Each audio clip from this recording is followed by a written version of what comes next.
The clerk will open the court.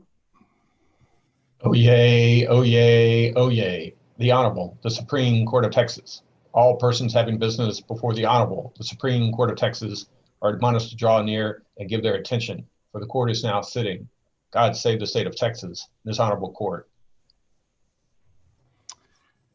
Good morning. We're ready to hear argument in 19-334, Broadway National Bank against Yates Energy Corporation from Bexar County and the Fourth Court of Appeals District. May it please the court, Mr. Knight and Ms. McClure will present argument for petitioners. Petitioners have reserved 5 minutes for rebuttal. Mr. Knight will open with the first 10 minutes and will present the rebuttal.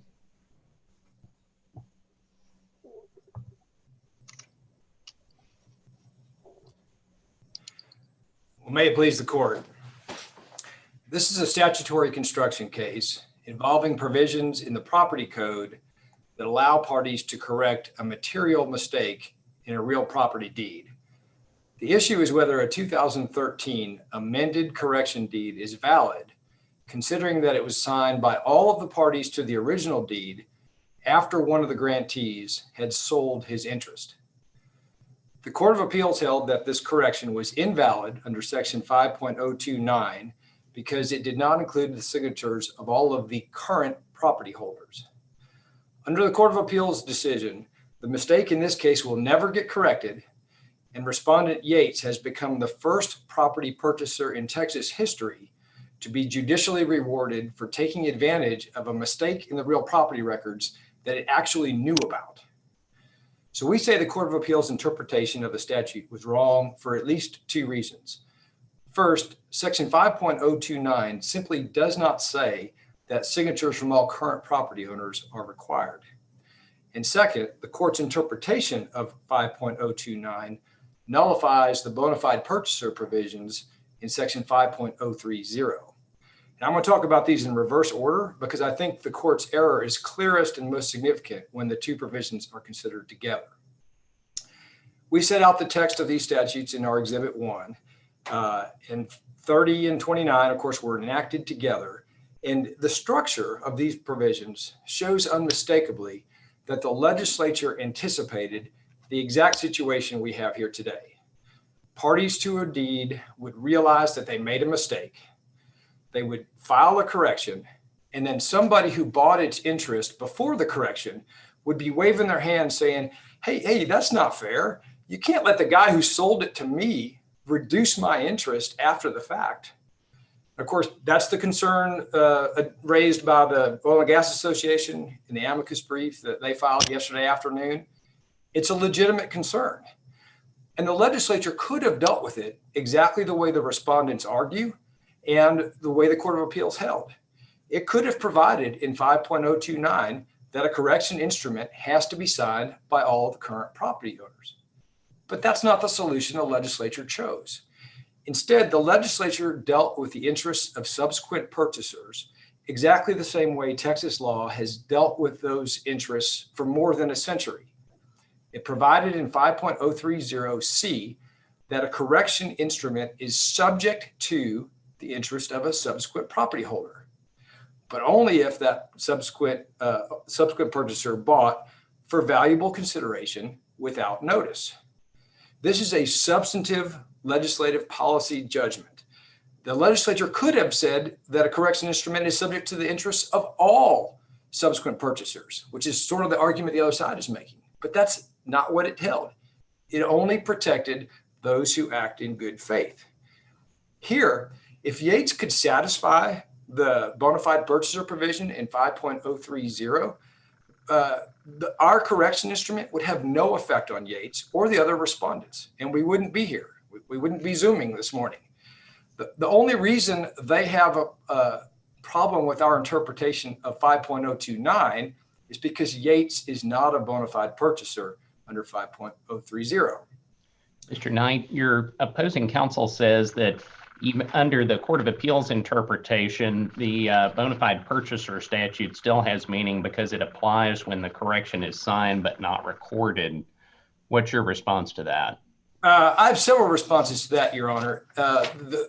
Probably the most compelling one is everybody agrees that the correction statutes are subject to section 13001B of the property code.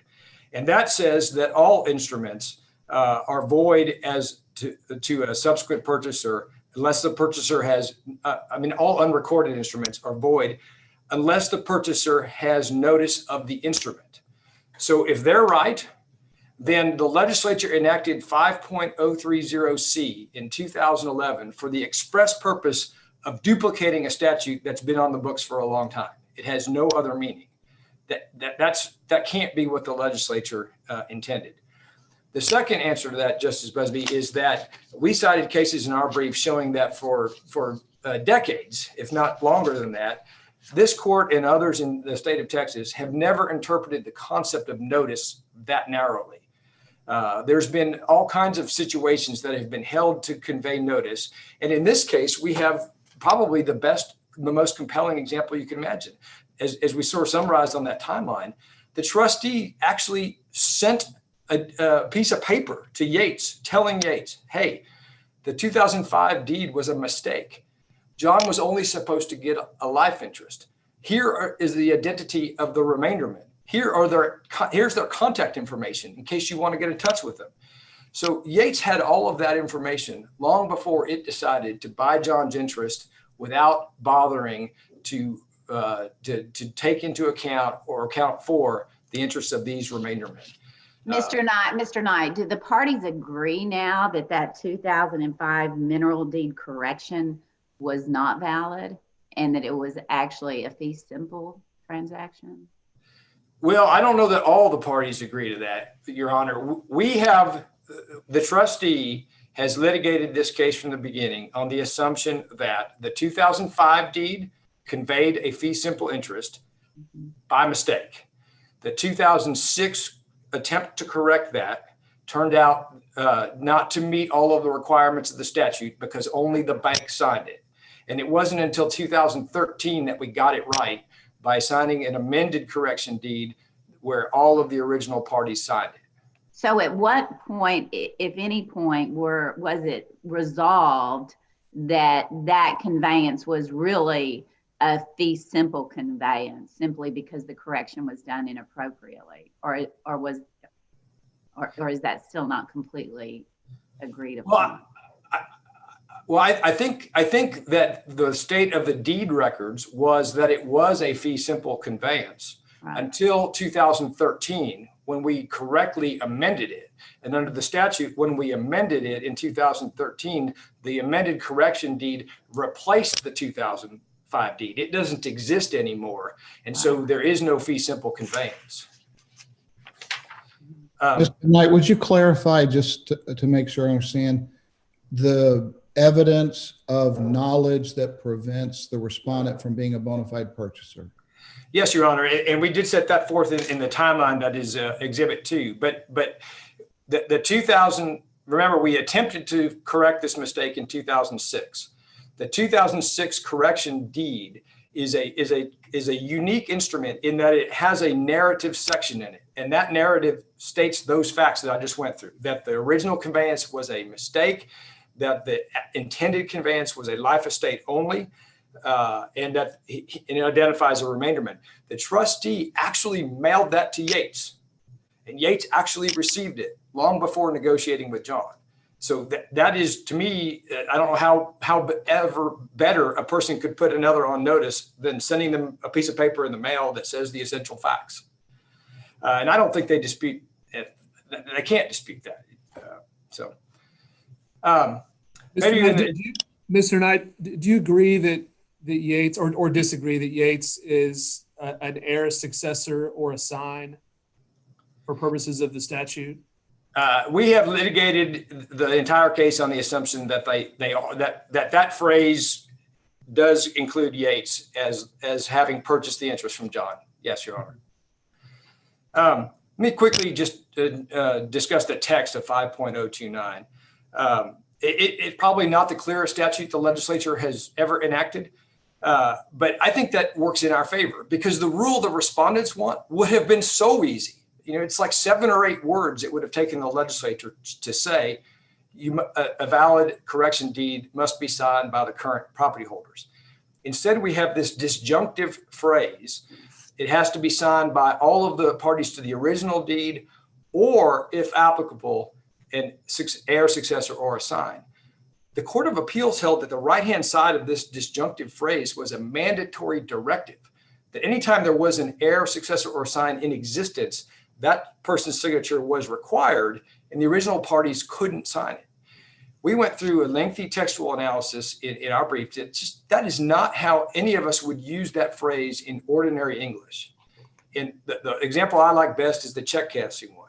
If I hand somebody a check and I tell them, you can go cash this check by taking it to the bank and either present it to a teller in the lobby or, if applicable, at the drive-through.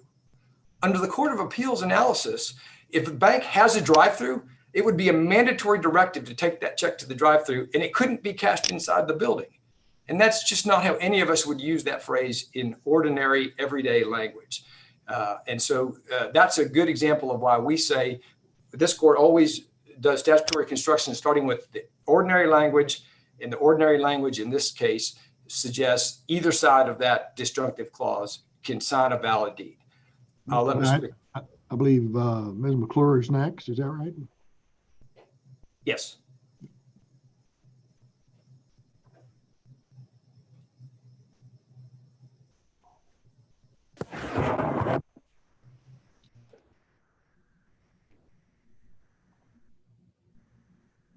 Thank you, Chief Justice Hett. May it please the court. The Fourth Court of Appeals missed the forest for one tree, and in so doing, undercut the stalwart principles of the statutory interpretation laws. The court's isolation of that modifying phrase that Mr. Knight was just discussing, without consideration of the context of that phrase or the legislative history or the application of the following section in 030, gave rise to the remainderment petitioner's need to direct this court's attention to the fact that the 2005 deed is void. And as Justice Lehrman pointed out, all the parties do agree that there was a mistake in the 2005 deed. That mistake rendered that deed void and of no effect at all. And the reason is that on Mary's death, immediately upon Mary's death, the fee simple vested in the remainderment petitioners, subject only to John's life estate. When the bank, as the grantor, conveyed the property in 2005, it only had bare legal title. The equitable title had already vested in the remainderment petitioners.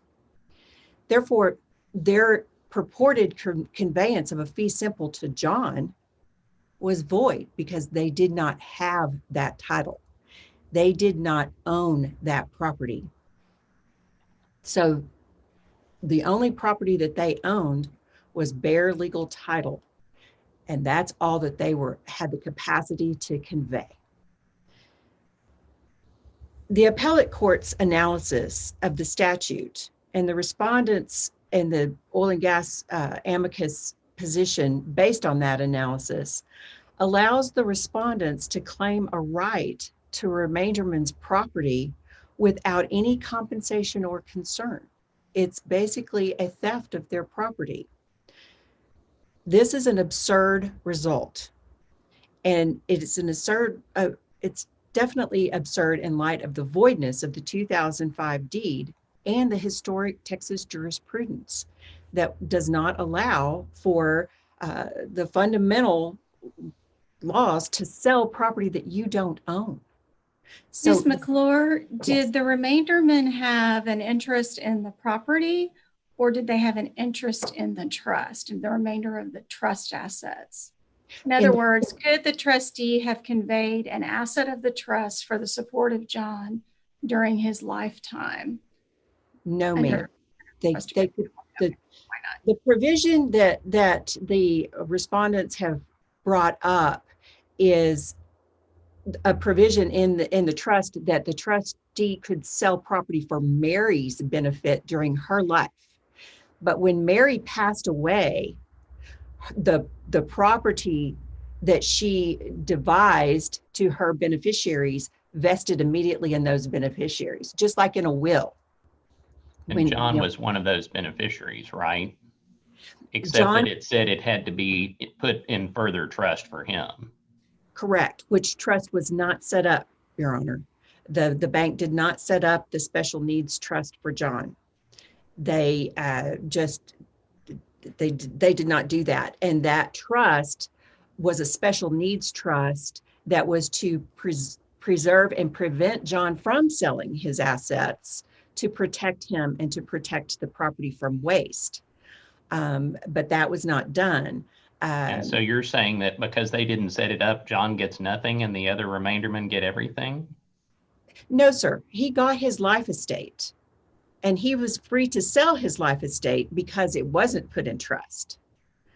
But the fee simple vested in the remaindermen, because the way the trust was written, the remaindermen were the beneficiaries subject only to John's life estate. And so the provisions of the trust operate just like the provisions of a will would operate, in that. Oh, I'm sorry, I ran out of time. May I finish answering Judge Busby's question? Finish your sentence, yeah. Thank you. So the provisions of the trust operate like the will, vesting immediately in the beneficiaries, so that the trustee, as an executor, would only have bare legal title and could not convey more than what was done in the trust or the will at the directive of the settlor or the testator. Any other questions? Thank you, Ms. McClure. We'll hear from the respondent. May it please the court, Mr. Waymeyer will present argument for respondents.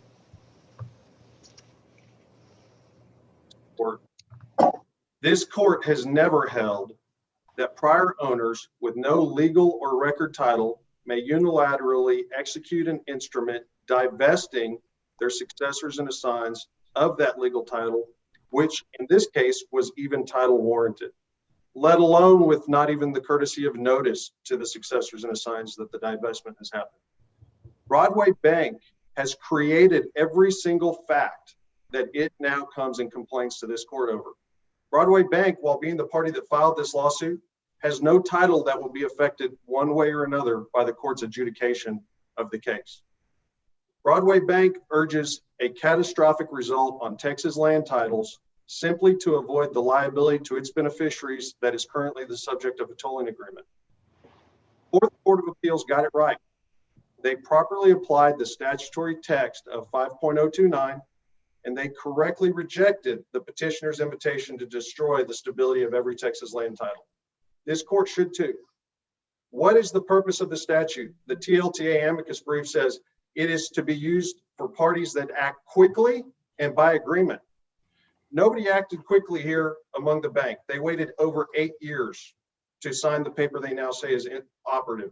Excuse me, Mr. Waymeyer, what is your response to their argument that everybody knew that the conveyance was actually reflected in the corrected deed, and that is that it was actually given as a life estate and not fee simple?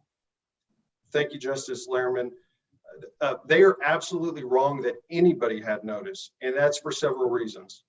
First, at the trial level and the Court of Appeals, all of the petitioners, both Remainderman and Broadway Bank, agreed that the 2006 deed was utterly void, was a nullity. That the Remainderman petitioners now reverse course on that, and we've briefed that is waived. They took exactly the contrary position at trial and appellate. But what about their argument that you're referring to bare legal title, but that there was that the equitable interest was as a life estate? That one that is waived, and they've conceded that it was not only a life estate at both the trial level and the appellate level, that the bank did have the capacity under the trust agreement to make the conveyance that it did. They just claim it's a mistake. But if you look at the actual trust agreement at Article 2, 1.3, it says that the trust shall pay to or apply for the benefit of John such amounts from the income or principal as the trustee in his or her sole discretion may from time to time deem necessary or advisable. In the reporter's record at the trial level, Broadway Bank's counsel conceded that in 2005, this is pre-Eagleford Shale. We do not have the STS #1 discovery well that comes about in 2008. That the trust assets were so minuscule, de minimis, and unimportant that the trust just went ahead and conveyed everything in 2005 to John because the trust was so small. And if you look at the actual trust instrument, the trustee had absolute authority and discretion under the instrument to do that. And for the reporter's record site that I've just mentioned where they conceded that, that's first reporter's record, pages 15 and 16, is where they specifically said that the bank intentionally made this conveyance in 2005 that the assets were so small. With respect to the idea that the void deed from 2006 creates any kind of notice, our Texas Supreme Court in Stiles versus Jaffet, this is 84 Texas 91. This is a case going all the way back to 1892. And I don't care if a case is 100 years old or 5 minutes old. What the court there said is a void deed imparts no notice, either actual notice or constructive notice. And so I would make this akin to an expunged lis pendens. Okay, there's a lawsuit filed affecting title and a party goes and files lis pendens to create notice. If the lis pendens is expunged, it doesn't matter that a subsequent buyer knows about the lis pendens, has actual notice of the facts contained in the lis pendens, that according to these petitioners would put them on inquiry to go and do more to look behind it. If the lis pendens is not valid and it's expunged, it is no notice actual constructive, even if somebody has it in their hands. With respect to the interpretation of 5.029, I think this is incredibly important. Within the property code, there is a provision that speaks precisely to the interpretation advanced by the respondents here and rejects the interpretation advanced by the petitioners. At Appendix 2 to the property code, we have the Texas Title Examination Standards. And Standard 2.20 of the Texas Title Examination Standards, I'm going to quote from it because this is just so dead on point. An examiner may rely on a correction instrument to establish or as an aid to establishing marketable title. However, a correction instrument materially altering the effect of a prior conveyance or other instrument that it purports to correct should be considered effective only if joined by all parties whose interests are affected.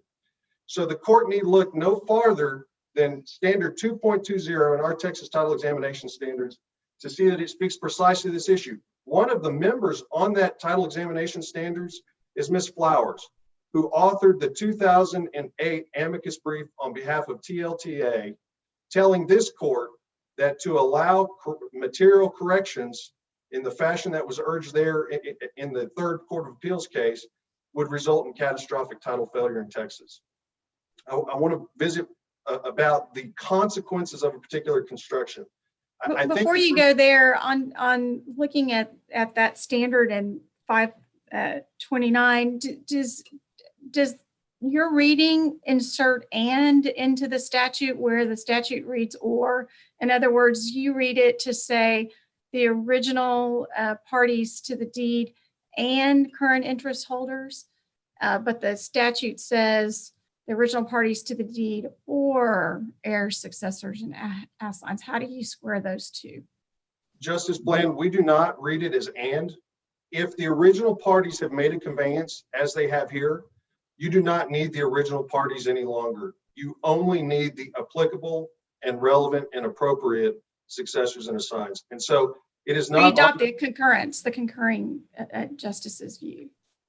Justice Bland, I believe the concurrence is actually in agreement with the majority. I think the concurrence just misunderstood the majority's result. What the majority was saying was basically if the grantor has conveyed away everything, then it's no longer a relevant party. It is you're only dealing now in successors and assigns. And so I really feel like both the concurrence and the majority opinion are on the same page. They just misinterpreted the majority opinion in terms of if a grantor has conveyed away, what its status is.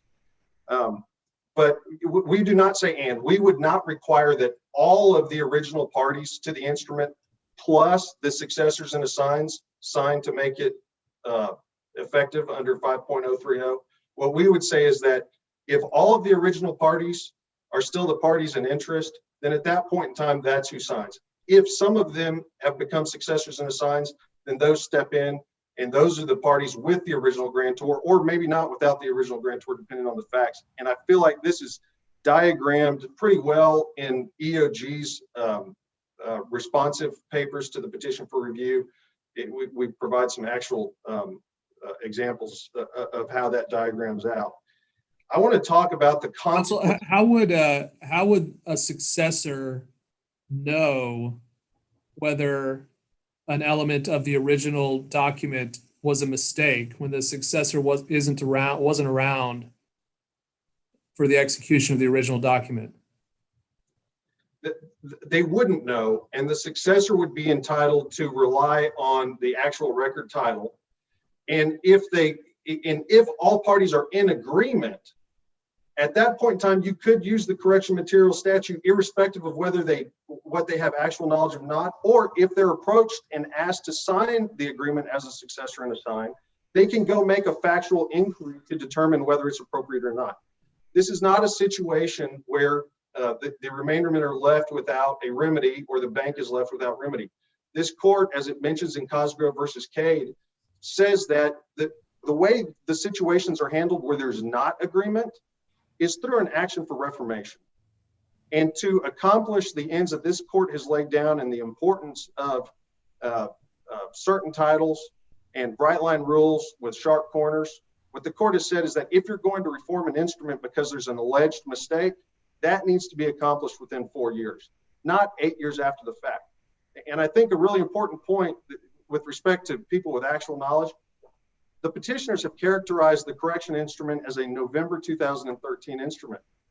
It in fact received its last signature on February 11th, 2014. If you look at the acknowledgments, it was not fully executed until February 11th. What's significant about February 11th?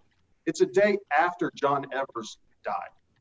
And so what they do is after our predecessor in title, who warranted title to us, just as Broadway Bank warranted title to him, is dead, now they secure the last signature and wield this correction instrument against us like a sword when John Evers isn't even alive to question over it with respect to the elements, for example, in 5.03 about whether there was in fact a mistake and whether it could be rebutted. I want to talk about the consequences of this construction because this cannot be overstated here. With respect to the indexing scheme in Texas, this is how our indexing scheme works. You go through a regular chain of conveyances as reflected in the official real property records, and you go from grantor to grantee. And that title examiner is to not give any credit to or consideration to instruments outside that chain of title. You no longer chain out grantor. You only chain from grantee forward. And from that grantee, successor and assigned forward. If the interpretation of the petitioners is correct, now every title examiner would have to chain out every single grantor and every single grantee, giving no more effect to the actual regular chain of title for risk that, quote, original parties to the instruments have without notice to successors and assigns divested title. Before a grantee could sell, assume you get a warranty deed to your home and you've checked your title before that and you're satisfied that that title is correct. And you go now to warrant title to someone who's purchasing your home from you. You now have an obligation under the interpretation urged by the petitioners to go back and check title. You can't take solace in the record title at the time you bought it. You have to go check to make sure that someone prior in your chain of title didn't go and make a divestment that now would cause you to breach your warranty of title when you convey.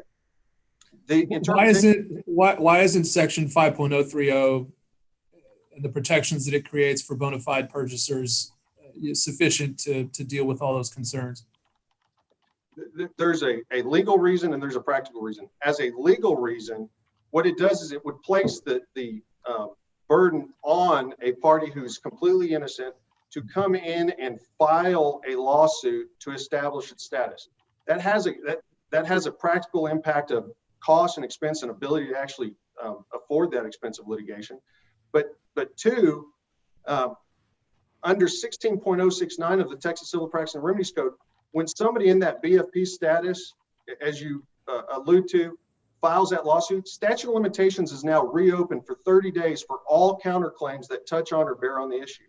And so where Cosgrove versus Cade accomplishes title certainty, accomplishes the bright lines and the sharp corners, if this BFP is put to the place of having to file a lawsuit to establish its BFP status, now all of the parties can assert cross claims, counterclaims, and they're deemed timely 20 years, 50 years after the fact, when under Cosgrove versus Cade, an action to reform the underlying instrument would have been due no later than 4 years after grantor put ink on the instrument. With respect to the consequences of the petitioner's interpretation, you would have a daisy chain of warranty claims.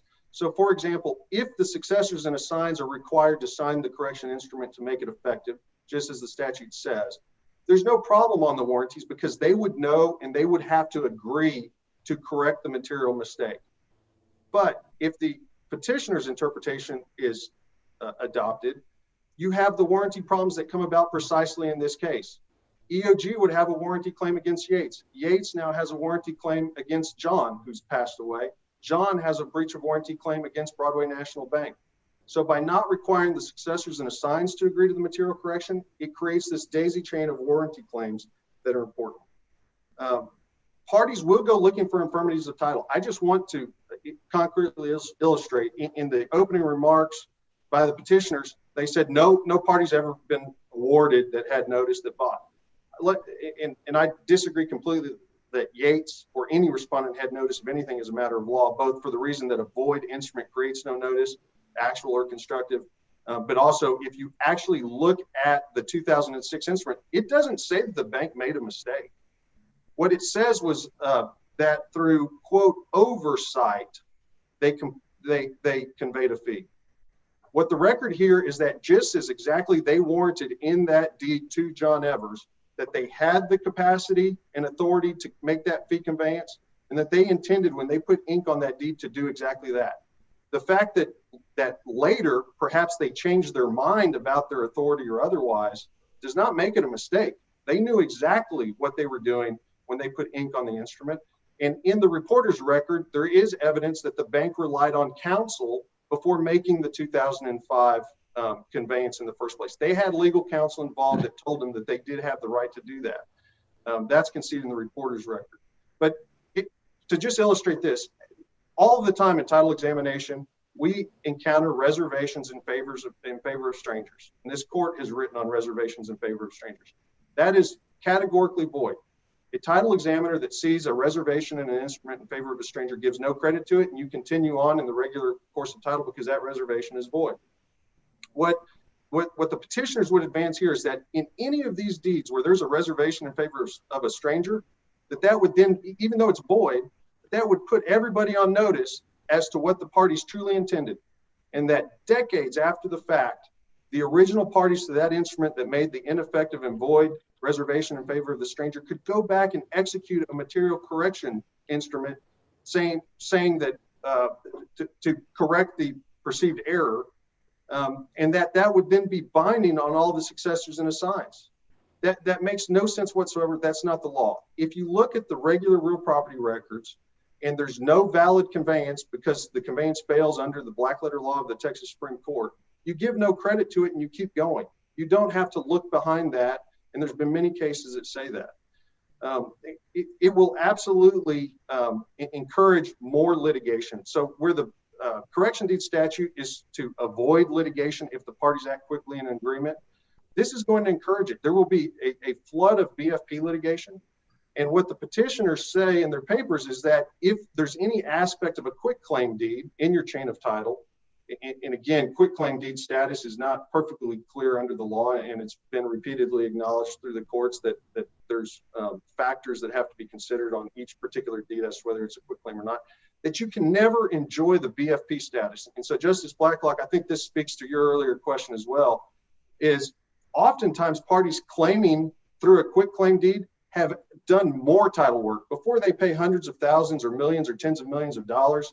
They make sure that the title in the real property records is good. And they're willing to accept that risk that comes with a quitclaim deed that doesn't go with it the warranty. What they're saying is it doesn't matter what's known or not. You can always go in and execute a material correction deed. And if the people later in your chain of title are claiming through a quitclaim, they are automatically poured out. Again, just as a concrete illustration, reservations in favor of strangers. There will be tons of lawsuits that come about just in that one small situation, with many more to follow, where you go find a reservation in favor of a stranger, pay for a correction deed, and then point out the quitclaim deed of title and pour them out.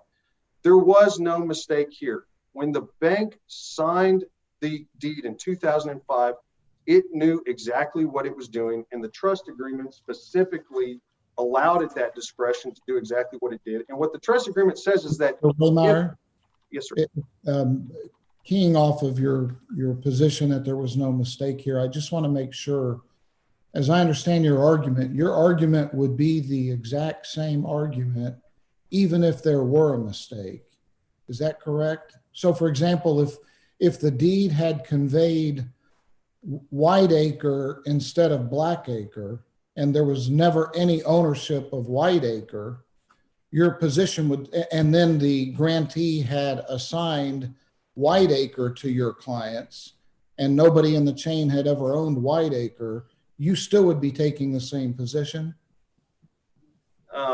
I'm sorry, Justice Boyd. Can I have that one more? I got lost in the fact pattern. You're arguing that there was no mistake here when the deed granted a fee simple as opposed to a life estate. That you're saying the bank certainly had the authority to do that and the ownership through the trust agreement to do that, and there was no mistake at all. My question is, what if in the fact pattern it was clearly a mistake? They had deeded something they had no ownership of. Your construction of the statute and your arguments, am I correctly understanding that they would still be the same arguments? If they are a successor and assigned, they own the title, they are the applicable and relevant title and owner, and they would have to agree to the correction. Even though they can't really own it because the original deed conveyed something that the bank never owned, that Mary never owned.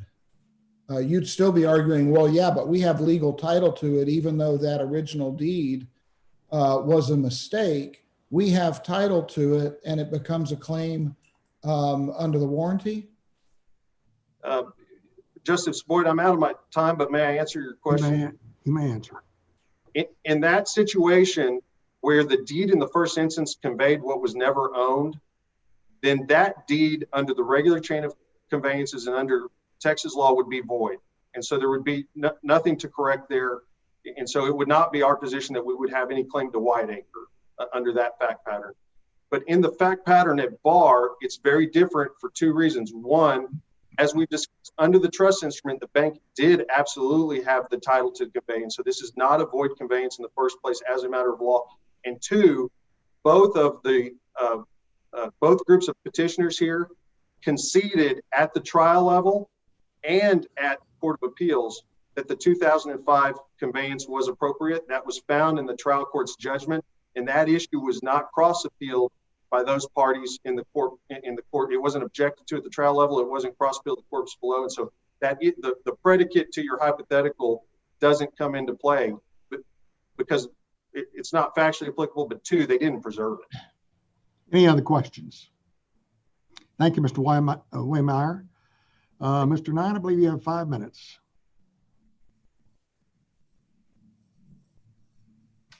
Thank you, Your Honor. Mr. Knight, would you just first address the doomsday consequences that Mr. Waymeyer articulated? Yes, that's actually where I was planning to start anyway. The idea that our interpretation would lead to catastrophic results is nonsense. It is literally the inverse.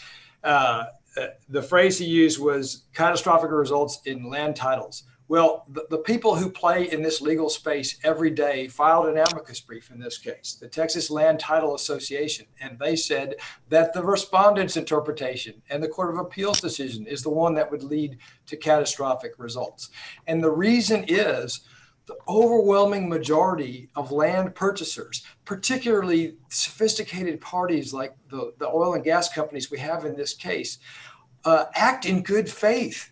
They rely on the recorded deeds, and they don't take advantage of mistakes that they actually know about. And all of those people are 100% protected by our reading of the statute, the way the legislature drafted it. It is only the rare player who is given actual notice of a mistake, in this case by the U.S. mail, when we sent it to them and explained to them the exact error that occurred here.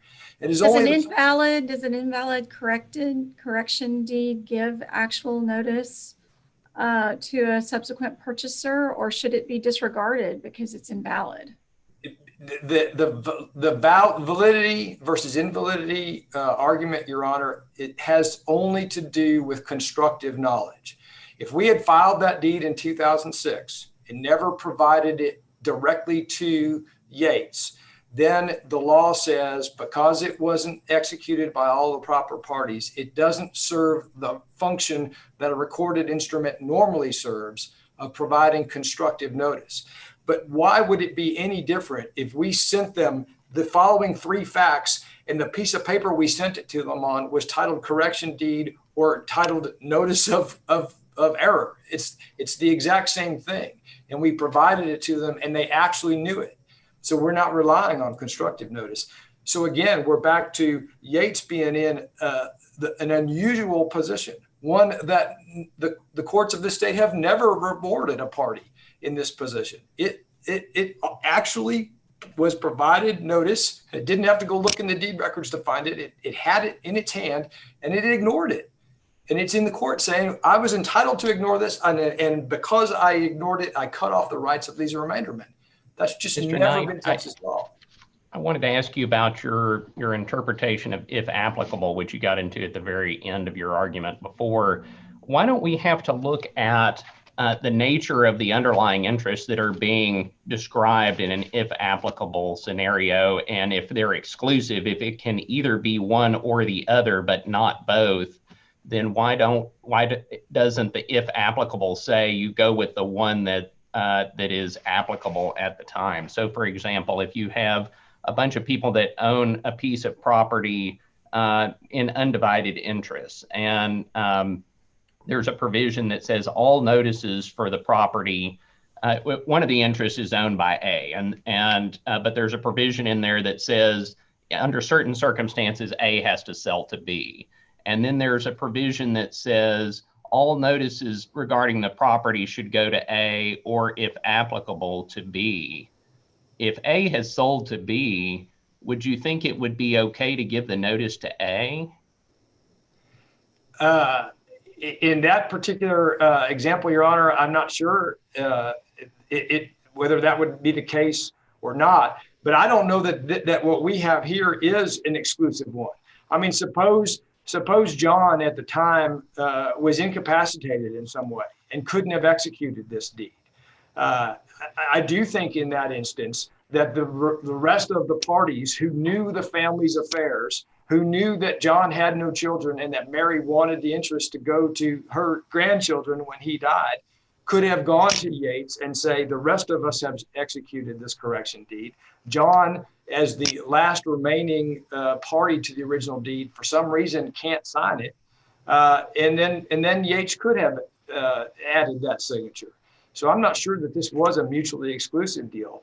But I do think that you either, I mean, if that it says heirs or assigns, and you're either dead or you're not if you've got an heir, and you're either the successor or you're not if the property's been sold. So I'm not sure how it could be both. Well, I think if I could finish that, I think that's the wisdom in the approach taken by the legislature. Remember what the objective of these statutes was. It was to give the parties a right that they didn't have at common law. to fix a material mistake in their deeds. And if you read it the way we read it, more mistakes are going to get corrected by the parties who have the requisite knowledge to know that a mistake actually took place. If you leave it to the parties in Yates's shoes, these mistakes will never get corrected. And that's not because they have knowledge of the mistake, but because they'll always act in their economic self-interest. So it makes more sense to interpret 5.029 broadly to facilitate the correction of mistakes, while at the same time relying on 5.030 to protect all land purchasers who simply act in good faith. Had Yates done that, we wouldn't all be here. Any other questions? Thank you, Mr. Knight. The case is submitted and the court will take a brief recess.